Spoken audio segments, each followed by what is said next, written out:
The things that used to work in church marketing just don't work the same way that they used to. And in fact, there seem to be a lot of new trends that are really working better than ever before. In this conversation, we're going to unpack the future of church marketing. Let's do this. Well, hey guys, I'm Thomas. And I'm Ian. And today we're talking about the future of church marketing and what is coming in the future and what needs to be left in the past. I think it should be a fun conversation for us to dissect, and looking forward to getting into it, Ian. Absolutely. And should be very helpful for not just our listeners, but for us to brainstorm on these things as we're into church marketing and help churches with marketing. Got to make sure we know where things are at now and have a good idea of where they're going, right?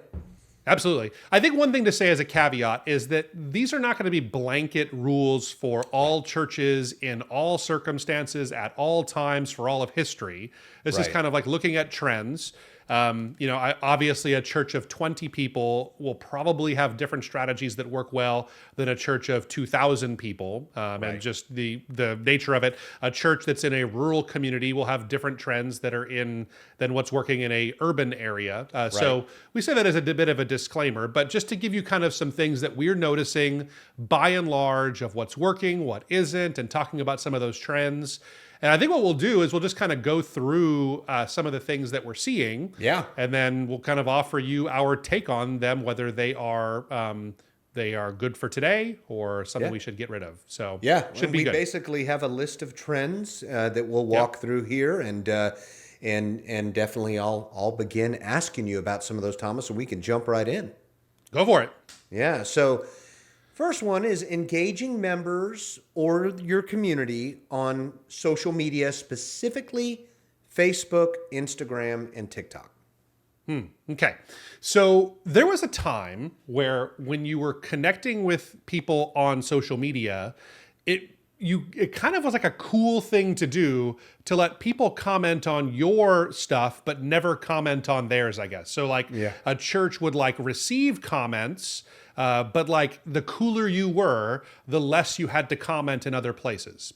And maybe that's still the case. I mean, if you're a major influencer, I imagine that, I don't know, Justin Bieber or Kylie Jenner probably doesn't comment on all their fans' content. Right. So that makes sense. But Pastor, you're probably not Justin Bieber or Kylie Jenner or one of those. So I think here for us at REACHRIGHT, in our area, at our church, at the church that I pastor at, executive pastor at New Hope here. And I think in our churches, it probably makes sense for us to really double down on some of these things, on the community engagement. So at a bare minimum, you should have a policy at your church that if anybody comments in any way on any post you ever do, that you respond to their comment. And usually those comment responses should be in kind. So if someone does a 100 emoji, you should do a fire emoji in response something like that. Use whatever emoji you want. Don't do like a 9-sentence response to a 100 emoji and feel like you have to do like a long drawn out thing. If someone asks a long detailed question, maybe it's worthwhile to spend some time thinking about the response to those things. That's probably the kind of response that they deserve in those situations. So at a minimum, I would say when it comes to like engaging with people, that is a trend that is not going away. I think it's more important than ever. I would even make a case that a church should probably be commenting and engaging with other like-minded organizations in your community and the surrounding areas. So it would be completely appropriate for your church to comment on a local food pantry's social media post and say, that's amazing you guys are doing that, or leaving them a fire emoji, or doing those kinds of things. Also, I think it's a really good habit to be in on a personal level, that maybe for your personal accounts, your pastor's personal accounts, or wife of your pastor, or other people that are on staff, that they would be constantly encouraging and engaging with people in your church community. And I've found this to be kind of some secret sauce, is especially new people. Like if someone has been to your church a couple of times, the lead pastor friends them on social media and then starts to comment on one of their posts and just does something simple, honestly. Even if it's just something as simple as like, someone puts up a picture of their cat, writing cute cat. Here's the thing I realized recently is that most people get almost no comments on their social media posts. And when they do, the people that comment on them, they really stand out in their lives as somebody that cares about them and encourages them. So if you want to build goodwill and good rapport, just something as simple as saying cute cat really makes a big difference. Or if they went out to a vacation and you write, that looked like fun, that's an amazing comment that actually engages with people and makes a big difference. So anyway, that's my 2 cents on that. I think that's a trend that is only growing, and you should double down on it as a church. Yeah, totally agree. And it shows you care, obviously. And like you said, it could just be a simple thing, but it shows you care. And that obviously is something we should be doing as pastors and ministry leaders. So, all right, next one. In-person community events like movie nights, volunteer days, or Easter parties. Yeah, I think that this one, I have a hard time pegging it as like a growing trend. Right. I don't think it's diminishing either at the same time. I'm not against these kinds of things. I think there's probably other trends I would focus on more. But when it comes to things like, I guess what I would say is that when it comes to community events, there's some situations where a church, it would make sense. Like, so I totally am for things like, Easter parties or, maybe Halloween parties. What I've found is doing them externally and maybe not at your church, you'll get even better results. So let's say, I know one thing I did is that we would host a Halloween party, and we use that term Halloween party. I have a whole video I can link to for you up here if you want to know why I say Halloween party and think it's a good idea. Don't at me, as they say. Don't come at me with that. But yeah, no, actually do come at me. If you have a disagreement, let me know down in the comments. But watch that video that I'm going to link to first.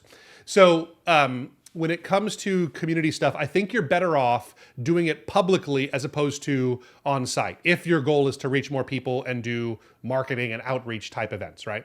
So for Halloween, we would do a Halloween party, but we would do it in our local community center, and we would just call it our community Halloween party. And was it hosted by us? Yes, but we didn't call it the Journey Halloween party. Right. We called it the Goodman Community Center Halloween party, and we kind of put it on at the Goodman Community Center, a public place that people knew of, and it did really well because people felt like it was their local community Halloween party. People that would never show up to a church Halloween party came to that, and we got a chance to rub shoulders with them, and it made a big difference. So all that to say, I think the trend for me is a little bit more on the external kinds of things and less internal community parties and events. That's my thought. Makes it more outreach focus. I hear from churches all the time, we want to get beyond our four walls and reach our community. So totally agree with you on that. So putting signs up around the neighborhood is the next one, Thomas. Is that still relevant? I don't see why not. Like, people still go around. Like, people still leave their houses. I guess maybe if you could say anything, people leave their houses less now. So maybe it's slightly downtrend. Sure. But I don't know. People find churches all the time from seeing a sign in their community. I think that there's something to be said. If you are so I'm in a perspective where we're in a pack it up church. That's the way almost all churches in Hawaii are, is we can't afford rent and those things. So we meet in public schools and those things. So our only option for signage is stuff that we put in and put out and take back down again every week. So for us in that context, it's a must. I think for a church that maybe has a physical place, you have a building that people drive by, you certainly should have signage. That's something that is tried and true. Signage is just as important as it's ever been. We're all for that. When it comes to like community signs, I think like it still makes sense to maybe, at the major intersection where someone would turn to get to your church, or maybe there's a place of visibility in your community, putting out a sign or an A-frame or a banner or something so people know there's still value in that. Is it a growing trend? I wouldn't think so. Yeah. Okay. Yeah, totally agree. So this next one, storytelling as a marketing tool, such as sharing testimonials. Yeah. So I actually think that, well, this is not something that's a new idea, right? So it's not to call testimonies a trend. I don't know. It's a 2,000-year-old trend, I guess. That's at this point, right? So biblical. we're right at the peak of it. So, but as far as the value of it, I actually think it's more. I think it's actually a growing trend, the value of word of mouth testimonies, people hearing about the experiences. I think people are more skeptical of marketing messages than they've ever been before.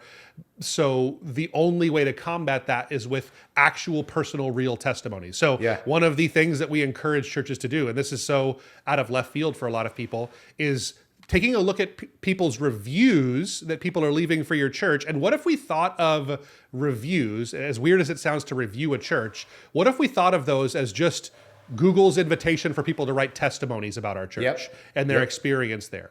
So I think that's a trend that every church should hop on, is really encouraging your people, even saying it from Sunday during announcements or kind of maybe a new members class. Hey, it would mean a lot to us if you would leave a review. And by review, I mean leave a testimony about your experience at our church, leave it on Google, and that's just a way that more and more people will hear about what's happening there. So I think that's a rising trend in my view.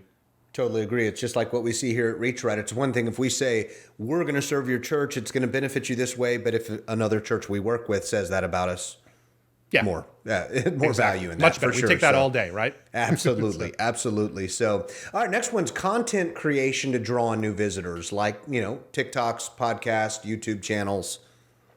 Yeah, I can't see this trend slowing down. I feel like this is definitely in the upward side of things. You and I are like 200 and I think this is episode 240 of our REACHRIGHT podcast here. We've done it every week for almost 5 years at this point. Crazy to think about, right? It's been that long we've been doing this, but and don't go look at some of our first ones. They're really bad. We've come a long way. Yeah, it's true. They're still on YouTube though. You can find them. So leave us a comment on one of our first episodes, and we'll give you a special shout out on here. So, there you go. So to the idea of making content, so this is really king. We at REACHRIGHT here, I fully believe in this, and at my church, I believe in this. We were doing the math the other day. Our team, not a huge team at REACHRIGHT, we have 15 full-time employees, I think here is our entire team. And 10 of us are part of our job, at least, is making content for free to give away to people to help churches be better at reaching more people and grow. Yeah. And of those 10, I think 6 of us, that's our full-time job. That's all we do is just make content to give away to churches. You and I, we do other things besides that, Ian. We're on these videos here, but we have people from video editors to content writers to social media people. We have so many people. That's how much I personally believe in the content creation philosophy of things. And really, it's amazing just to be able to be a blessing to churches. That's our primary goal, and the reason why we do all of this. Being able to help more of them as a business is a secondary thing for us, which is really great. So I think churches have that same opportunity. We already kind of know this, and this seems so weird to reduce it to this, but leading worship on Sundays and preaching sermons, it is a unique role. It's been the same for 2,000 years. We've been doing these things. It is also content creation, though.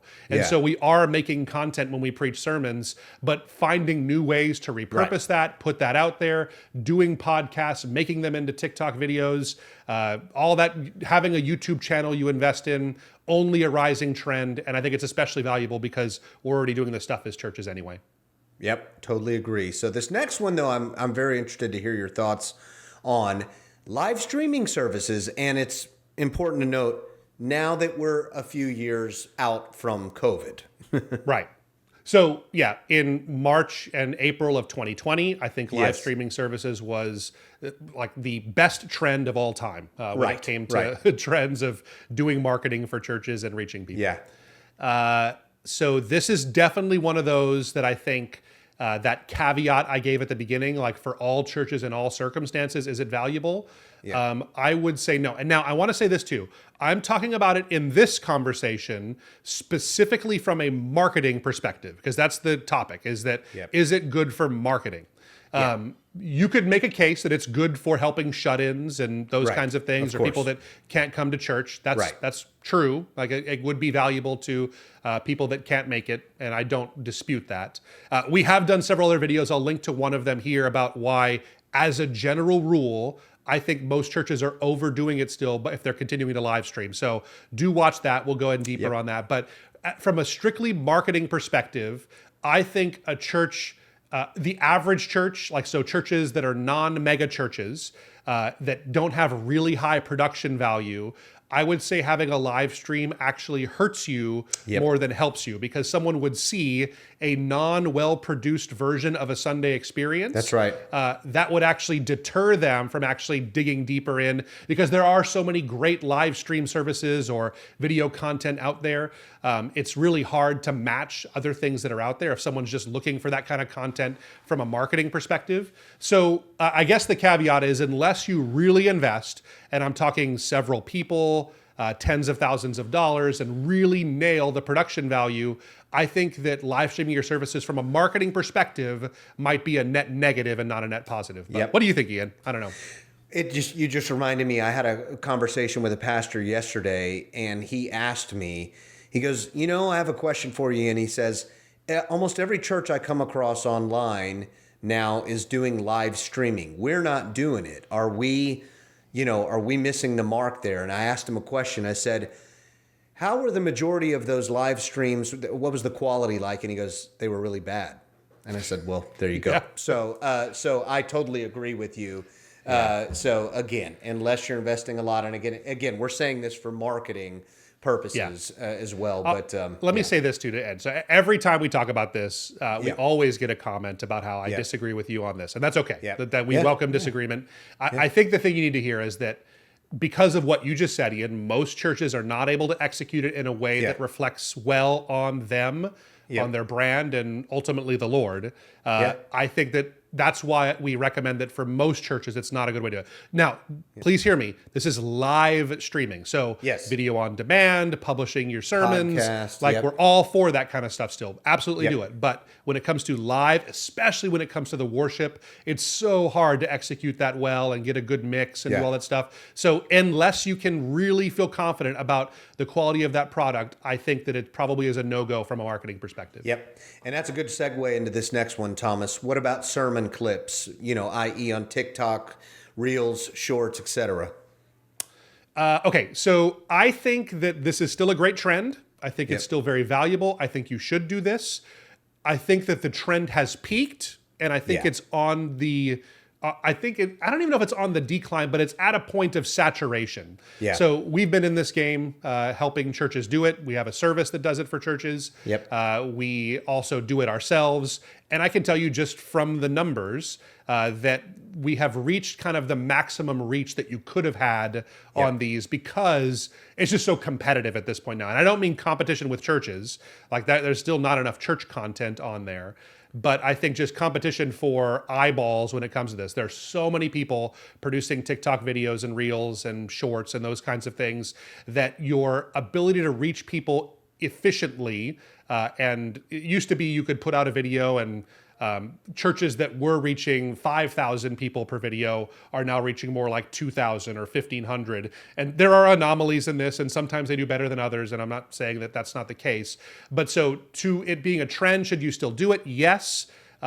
Should you expect the same kind of results we had a year and a half ago? Probably not. And I think it probably is likely to continue to saturate more and continue to have diminishing results. But that's a chance for me to talk about. That's just the nature of social media. What happens is these platforms have new products they want you to use. So a few years ago, it was TikToks and Reels and Shorts and those things. So they would say, we'll give you tons of traffic if you make videos in this format. And then you got really great results. And then once everybody's on it, they start to pare back the amount of reach you'll get. More and more people are making it. And so you're always wanting to find whatever that next trend might be.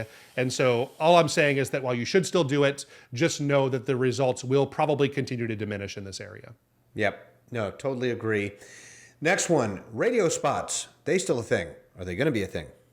I can't tell you one church that I've ever worked with that came to me and said, you know what really is working great for us is advertising on the radio. I don't listen to the radio. Do you listen to the radio, Ian? Not really. Not unless Bluetooth's not working or something like that. If I'm having if my phone's dead, then I'll turn on the radio or something like that, right? I'd be interested to know in our audience too. Do you use the radio? Is that something? Do you still hear radio ads? I have heard many pastors on the opposite side say we put a lot of money into radio ads and didn't really do anything. The problem with radio is it's diminishing, right? So the number of people listening to radio is lower and lower. The cost has come down, but it is kind of like newspapers and TV commercials. It's kind of a dying industry in some ways. The big issue with it, though, is that there's all these great methods of marketing that are so granular in the measurement, and you can see exactly what you're getting for every penny you pay. That's the way it is with Google Ads, or even putting money into having your TikTok show up, or investing in making these clips. The problem with the radio is that you just put it out there, and then how do you count? Like, how do you know who came to my church because they heard a radio ad, unless they come up to you and say, I heard you on a radio ad, and that's why I came to this church here. But I have not heard that story ever of a church. I've heard churches that tried it dozens of times, and usually the results are either poor to middling is what I get back. So anyway, that's my 2 cents on that. Not a trend I would pursue.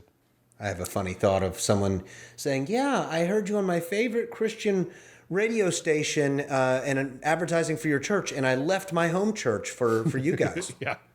I'm sure that happens too. That's a definite no to me. It always has bothered me. Christian radio. I understand like a general advertising principle is you want to get in front of the people that are most likely to respond to your ads, but that's just the nature of it. Like, we're all on the same team when it comes to churches, though. So we should think of ourselves more like different branches of the same organization, as opposed to like individual competitors, for sure. That's so, right. Anyway, that's right. Tricky. Email campaigns, Thomas. Great, like actually growing trend. You may think it's the opposite. You may think it's going down. It's going to surprise some people. But I would say email is only growing in its opportunity. As much as we don't like it and everybody hates email, and it's not like really a sexy way to communicate with people, everybody still checks their email, because when you get important things, they come via email, right? So less important things don't. But if you have to sign off on a tax document, or you get an update from your brokerage account, or you need to do a online banking password reset, like, they all come to your email. And all so tied to it, everybody looks at it, still a good way to communicate. And that is probably one of the most valuable ways that churches should be communicating. We've done great videos on this in the past, where we outline our exact email sequence that we recommend you use for first-time visitors. I don't know if we probably ran out of opportunities to give links on this video. We've mentioned so many other ones, but we'll put a link to that down in the description at least. So check out our visitor template, where you can get our exact email sequence that we use. But yeah, better than it's ever been. Very good. Absolutely pursue it. Make sure it's dialed in if you don't have it working for you right now as a church. Yeah, I think that will surprise some people, but I totally agree, and it makes sense. So last but not least, with the rise of AI moving forward, like sermon prep, creating content, those types of things. Okay, so this is maybe controversial. I think as a trend, we just have to recognize that AI is a growing trend, and it's not going to go away. And so I think that there is fear in churches about using it, especially for that first one where we talked about sermon prep. Right. It doesn't have to be that complicated. So in fact, this week we had a baptism service at our church, and this isn't sermon prep, but it's after our sermon. I was leading a life group, our kind of midweek group, and I wanted to talk a little bit more about our service. We had a great baptism service. We had like 6 or 7 people spontaneously get baptized. It was just awesome. Amazing. Yeah. The Holy Spirit was just really moving. It was one of my favorite Sundays ever. I wanted some questions around that. So I go to AI and I outlined, hey, we had this great baptism service. And it reminded me a lot of the way that the Philip and the Ethiopian eunuch, and the way the eunuch responded immediately and said, hey, what's stopping me from being baptized after he heard the gospel? And so I told AI, or ChatGPT, all of that. And I say, help me to brainstorm a few discussion questions to talk to my group about, and kind of get the conversation rolling in this area. And then I proofread it. I made sure there wasn't any sacrilege or anything in the questions that it gave me. So you got to do that stuff. But that's a perfect example. That's creating content is what it is. Coming up with questions that I think were generally pretty good. I edited them a little bit, and they got me thinking about stuff. The other ones, for sermon prep, there's something there. For creating content, there's some really great tools out there. We did another video where we reviewed some of the tools that are church and pastor specific that can turn your sermons into short form clips. varying results. So watch Yeah. that video. Again, I'll put a link to that down in the description or maybe up here in a card. So watch for that. So there's definitely some value in those kinds of things. But yeah, I think that it has to be only a growing trend. Yeah. Again, we're not saying that use it for theologically, like Right. theological rights and wrongs, or trust what it says about whether or not what the definition of marriage is, or Right. those kinds of things. Don't ask it that kind of questions, but use it as a tool, as a brainstorming tool. I think that would really be good. Yep. Yes, growing trend. There you go. Awesome. Cool. Anything else to add as we wrap up, Ian? No, not much. It was very helpful. I think the most surprising one to me was email campaigns, but I'm Yeah. not surprised when you actually break it down. So, no, we hope this was helpful. Yeah, we hope it has been. We're all about helping churches like yours reach more people and grow. So if it has been helpful to you, it would mean a lot to me and to Ian, I bet too. If you would hit the subscribe button. Drop us a comment if we're wrong, if you have seen great results in one of these areas, or maybe you have a trend that you've seen really work well for your church. If you're okay to kind of let it out of the bag and maybe help other churches with that, leave us a comment about that down below. Thanks for being a part of the Reach Right family, and we'll see you next time. See you.